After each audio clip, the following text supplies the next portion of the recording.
गुरुग्राम से मारुति कंपनी के पलायन पर चिंता जताई गई है और मारुति की समस्याओं के समाधान की हर मुमकिन कोशिश का आश्वासन दिया है। दुष्यंत चौटाला ने भूपेंद्र सिंह हुड्डा पर भी पलटवार किया। गुरुग्राम और प्रदेश के विकास में अहम भागीदारी करने वाली मारुति कंपनी का गुरुग्राम से पलायन की खबरों ने सबको हैरत में डाला।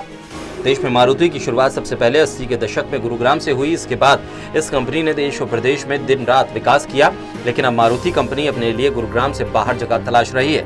इसलिए न सिर्फ गुरुग्राम बल्कि प्रदेश सरकार भी हरकत में है। 15 अगस्त को ध्वजारोहण करने पहुंचे डिप्टी सीएम दुष्यंत चौटाला ने कहा कि मारुति के अधिकारियों से उनकी 1 घंटे तक चर्चा हुई कि कंपनी हरियाणा में ही अपना उत्पादन जारी रखे। उन्हें 3 अलग अलग जगह साइट भी दिखाई गई है। वीडियो कॉन्फ्रेंसिंग के माध्यम से मारुति के जो CEO हैं मिस्टर भार्गव, चेयरमैन हैं, उनसे भी मेरी 1 घंटे चर्चा चली। हमने 3 साइट्स प्रपोज करी हैं, जिसके अंदर जो एरिया रिक्वायरमेंट उनकी 700 एकड़ से ज़्यादा की है, उसको वो तीनों लोकेशन फुलफिल करती है। तो मारुति का सेल्फ डिसीजन होगा कि वो तीनों में से कौन सी लोकेशन को चिन्हित करेगी।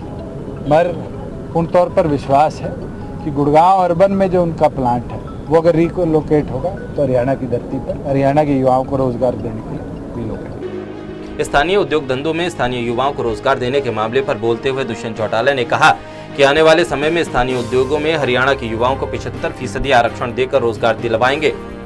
साथ ही उन्होंने दावा किया कि केंद्रीय स्तर पर नौकरियों के लिए युवाओं को कंपटीशन की तैयारियों पर जोर दिया जाएगा, ताकि हरियाणा के युवाओं को देश के हर कोने में अपनी छाप छोड़ने में कामयाबी मिले। हमने 2 विभागों द्वारा एग्रेसिव प्लानिंग कर रखी है, जहां लेबर डिपार्टमेंट ने 75% हरियाणा के अंदर हरियाणा के मूल निवासियों को रोजगार में हिस्सेदारी के लिए अध्यादेश और आगामी सेशन के अंदर बिल लाने का हम काम करेंगे। वहीं एम्प्लॉयमेंट विभाग द्वारा देश के अंदर पहली पहल होगी कि हम हरियाणा के युवा साथियों को, चाहे हरियाणा सिविल सर्विस हो, पब्लिक सर्विस कमीशन हो, चाहे सेंट्रल लेवल के कॉम्पिटिटिव एग्जाम्स हो आर्म्ड फोर्सेस के, उसके लिए जो टॉप 90 परसेंटाइल से ऊपर वाले बच्चे हैं, 50,000 बच्चों को चिन्हित करके CSR के माध्यम से सहयोग लेकर उनकी तैयारी करवाएंगे कि वो तमाम युवा साथी आने वाले समय में आज जो 7-8% की हमारी हिस्सेदारी होती है, उसको देश के अंदर बढ़ाकर कहीं ना कहीं 12 से 15% के बीच में लेकर जाए, जिससे फिर हरियाणा का युवा केवल मात्र फिर हरियाणा की नौकरी की तरफ नजर ना रखे, देश भर के अंदर उसको नौकरी प्राप्त हो, ऐसा इंफ्रास्ट्रक्चर।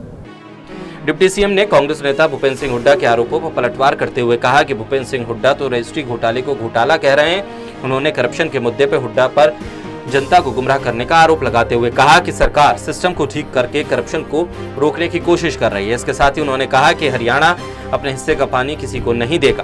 भूपेंद्र हुड्डा तो रजिस्ट्री को भी घोटाला बोल रहे हैं, और उनके 10 साल में जितनी रजिस्ट्रियां गुड़गांव में हुई, उनको अगर खंगालने लग जाओ तो क्या क्या निकलेगा।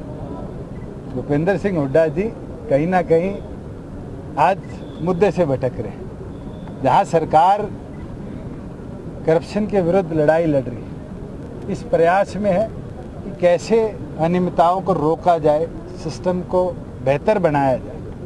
कहीं ना कहीं अब उस मुद्दे से हटकर अब नई नई बातों पे आ रहे हैं। हरियाणा अपने हिस्से का पानी, वो सतलुज यमुना लिंक का हो, उसको लेकर भी आएगा, और हरियाणा के अंतिम छोर तक किसान के हर खेत तक पानी पहुंचे, इस व्यवस्था को बनाने का। मारुति का राज्य से बाहर जाना राज्य के लिए बड़ी परेशानी का सबब बनेगा। इससे जहां लोगों में सरकार के प्रति गुस्सा बढ़ेगा, तो वहीं राज्य की प्रतिष्ठा पर भी असर पड़ेगा।